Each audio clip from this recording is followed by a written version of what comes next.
Ini caranya cukup simpel untuk menumbuhkan ini, merangsang pertumbuhan tunas dan akar.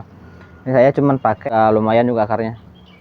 Kalau yang di pot saya akalinya pakai media ini, alhamdulillah ini seminggu langsung pada nongol tunasnya. Seminggu nongol tunas, ini bisa mengurangi intensitas pemupukan sampai 50%. Yang biasa pupuk seminggu sekali bisa 2 minggu sekali. Assalamualaikum warahmatullahi wabarakatuh. Selamat berjumpa kembali di Kebun Tetangga Channel. Kali ini saya mau berbagi cara nih dalam merawat anggrek, bagaimana menumbuhkan tunas anggrek dan perakaran secara alami tanpa menggunakan hormon kimia. Kita menggunakan cara yang simple, mudah, dan alami tentunya.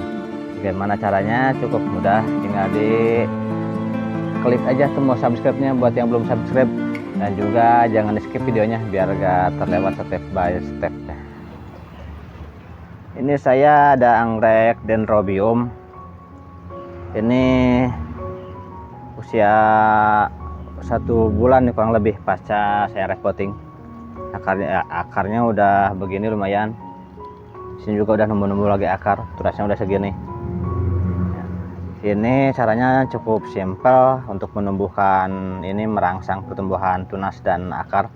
Ini saya cuman pakai media yang lembab. Jadi intinya kita harus bikin media yang lembab biar merangsang pertumbuhan tunas dan daun. Kalau di ini kan papan pakis, jadi saya pakai medianya pakai ini apa namanya nih, moss hitam. Kalau moss hitam dia bisa menahan air yang cukup bagus, yang bisa menahan air dan penyerapan airnya cukup bagus kalau untuk anggrek di papan pakis. Kalau misalkan nggak pakai moss hitam dia terlalu kering. Kalau di papan pakis dia kan nggak kayak pot, dia digantung gini, jadi dia butuh kelembaban yang tinggi. Makanya saya pakai ini, pakai moss hitam. Kalau nggak ada moss hitam bisa pakai sabut kelapa, bisa sabut kelapa tapi digeprek dulu biar dia menyerap airnya full, dia bisa penyerapan airnya bagus. Bisa pakai sabut kelapa. Papan pakis pakai moss hitam diikat. Kalau papan pakis aja dia gampang kering, kalau pakai moss hitam dia tetap lembab. Itu yang pertama, medianya lembab. Juga anggreknya harus sehat yang utama. Kalau anggrek sehat pertumbuhannya juga bagus. Kalau yang di pot gimana? Yang di pot yang ini nih.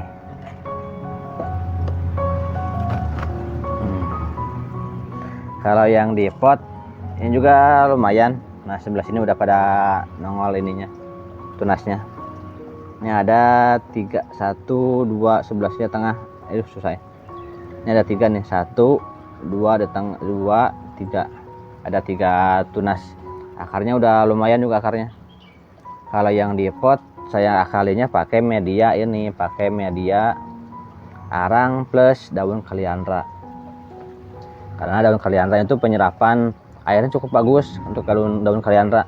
Selain itu juga daun kaliandra kan mengandung nutrisi yang baik untuk anggrek, untuk pertumbuhan anggrek. Tapi kalau menanam anggrek di pot itu jangan sampai kekubur semua, sama yang di papan pakis juga, yang dikubur semua. Soalnya dia butuh udara langsung ke sininya nih, ke batangnya untuk merangsang pertumbuhan akar. Kalau dipendam dia biasanya busuk, apalagi kalau media lembab gini terlalu lembab dia bisa busuk, bahaya. Nah, kalau yang ini saya kasih full arang.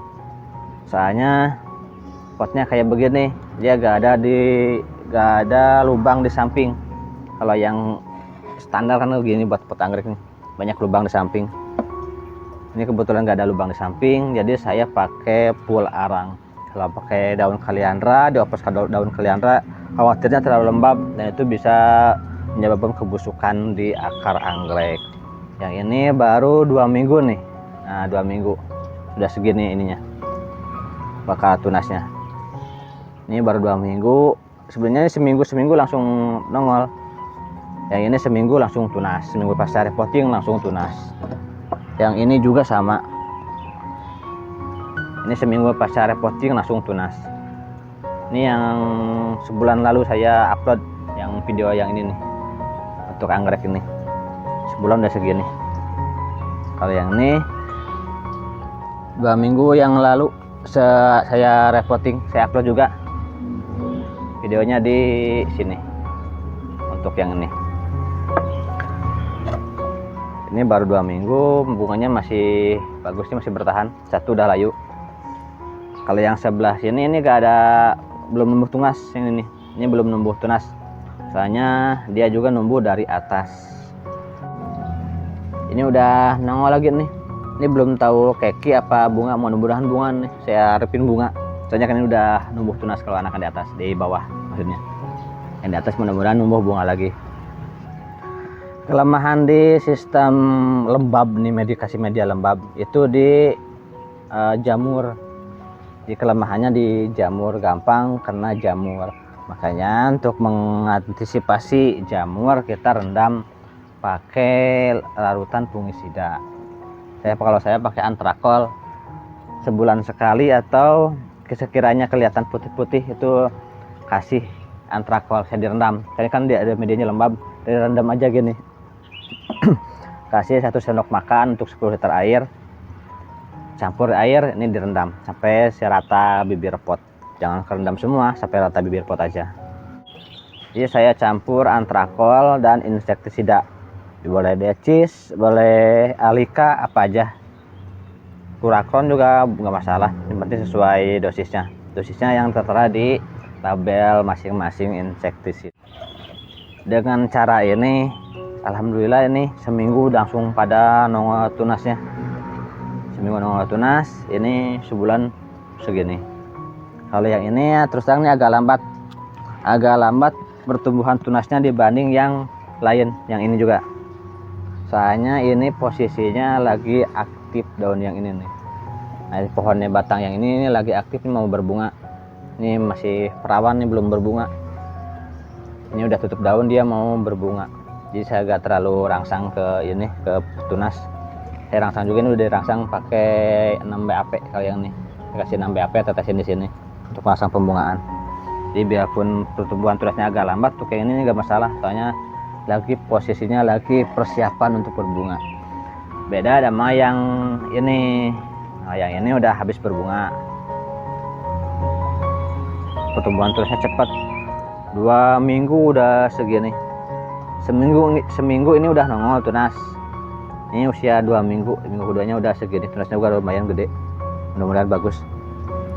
Kalau yang ini emang tidak rangsang untuk pembungaan. Yang ini mah saya gak kasih BAP, gak kasih pupuk bunga, enggak. Saya kasih pupuk Gandasil D untuk daun, untuk fokus ke pertumbuhan tunas dan daun. Soalnya ini mas pasca repotting. Kalau yang ini, kalau dikasih dipaksa berbunga kasihan, biar aja dia berbunga sendiri. Ini juga nongol, mudah-mudahan bunga. Padahal ini kalau saya rangsang ini udah nongol lagi nih, kalau yang ini. Jadi itu aja mudah banget untuk ibu-ibu, bapak-bapak yang senang anggrek. Kalau pingin anakan anggreknya cepat tumbuh, tunas cepat tumbuh, kasih media lembab aja. Tapi resikonya tadi jamur ama binatang insek juga kadang dia demen pisan kalau di media basah, media lembab. Beda sama media kering. Media kering itu lebih aman untuk pertumbuhan anggrek, cuman di pertumbuhannya lebih lambat dibanding media lembab, berdasarkan pengalaman saya. Kalau media kering itu lebih aman. Anggrek itu lebih bertahan kering sebenarnya. Dia suka lembab tapi lebih bertahan kalau keadaan kering. Kayak di alamnya kan nempel di pohon. Di pohon itu jarang siram sama hujan doang. Itu kan nggak tiap hari ada hujan, tapi dia lebih bertahan di alam. Cuman untuk ke pertumbuhannya lebih cepat yang di budidaya. Soalnya budidaya dia dirawat secara intensif, siram rutin sama pupuk-pupukan, obat-obatan juga komplit. Kalau yang budidaya, makanya pertumbuhannya lebih cepat yang budidaya. Jika teman-teman semua yang belum punya anggrek, yang belum menanam anggrek tapi ingin mencoba menanam anggrek, saran saya pilih anggrek jenis Dendrobium kayak begini. Ini Dendrobium. Kalau jenis Dendrobium itu lebih mudah perawatannya. Satu, lebih mudah perawatan. Dua, bunganya besar. Kalau untuk Dendrobium variannya banyak, varian warnanya macam-macam tuh. Bunganya segede gini, kurang lebih rata-rata segede gini untuk Dendrobium. Gampang juga berbunga, pembunganya gak susah kalau ngebungainnya. Yang penting dirawat aja sampai subur. Jadi fokus ke kesuburan pohonnya aja. Kalau pohonnya subur nanti dia berbunga sendiri. kalau untuk dendrobium. Gak kayak anggrek-anggrek yang lain. Kalau anggrek spesies itu kebanyakan dia musiman, setahun pada musim-musim tertentu baru dia berbunga. Itu emang agak susah. Kalau dendrobium lebih cepat berbunga, dia gak mengenal musim. Yang penting udah tua, udah tutup daun, nah udah usia begini, udah usia siap bunga, dia berbunga sendiri. Sebenarnya pemupukannya itu pemupukan yang rutin dan penyiraman yang rutin juga. Kalau penyiraman, cari amannya, lihat aja media. Kalau media udah sekiranya kering baru siram. Biarpun kita pingin lembab, tapi biarpun kita pingin cepat anakan nih, kasih kirim media lembab, tapi kita harus juga perhatikan penyiramannya. Jangan tiap hari, sehari 4 kali 5 kali, itu bahaya, malah busuk. Diatur-atur aja, sekiranya udah seperti kering siram. Bisa sehari sekali, bisa 2 hari sekali, tergantung kondisi media. Kalau yang ini saya kadang nggak tiap hari, yang di papan pakis, soalnya kan media lembab. Bisa kadang sehari sekali, kalau pernah terik sehari 2 kali pagi sore. Kalau masih lembab kadang 2 hari. Dia gak mesti, gak ada patokan kalau menurut saya ini kalau untuk menyiram anggrek. Yang penting patokannya lihat ke kondisi media aja. Jadi kalau misalkan yang digantung anggrek yang tanpa media itu sehari 2 kali itu wajib. Kalau misalkan gak kelewat, terus kan gak telat nyiram, itu bisa kering, bisa dehidrasi ininya. Kalau gak kering dia menciut, keriput di batang-batangnya. Itu tandanya anggrek dehidrasi, dia kurang cairan.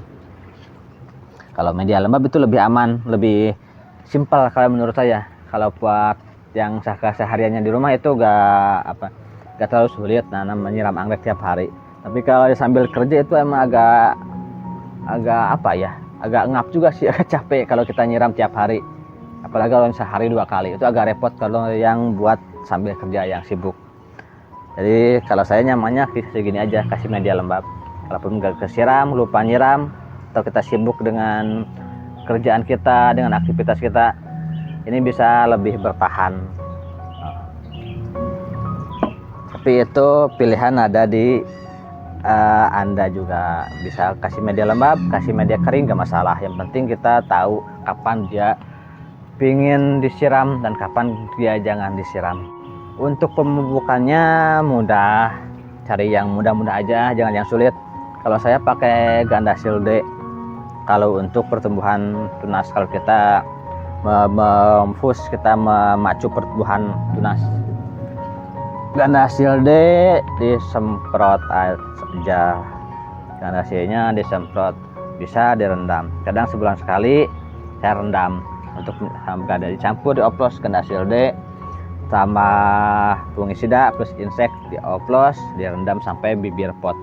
Ini juga sama, saya rendam. Tapi untuk yang rutinnya saya semprot Gandasil D, bisa plus B1 boleh, bisa plus atonik boleh.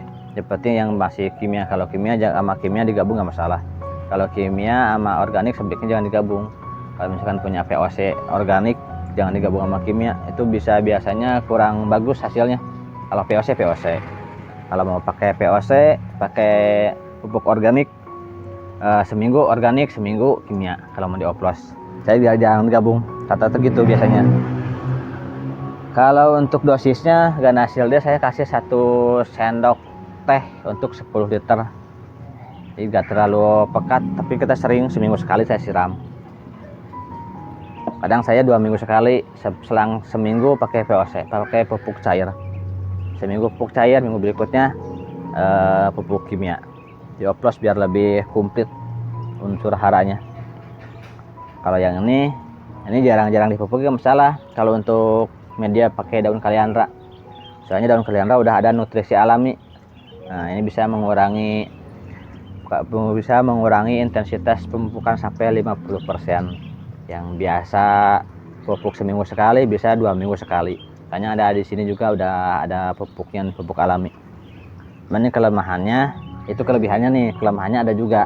Kalau terlalu lama, ini gampang asam media daun kaliandra. Beda sama media arang. Media arang lebih aman nih, lebih tahan lama. Kalau media daun kaliandra itu gampang asam dan gampang tumbuh jamur juga. Jadi setidaknya 1 tahun kalau sekali ini mesti dibongkar. Setidaknya segitu, 1 tahun sekali. Bagusnya 6 bulan bongkar. kalau untuk daun kaliandra mesti begitu biar anggreknya bagus.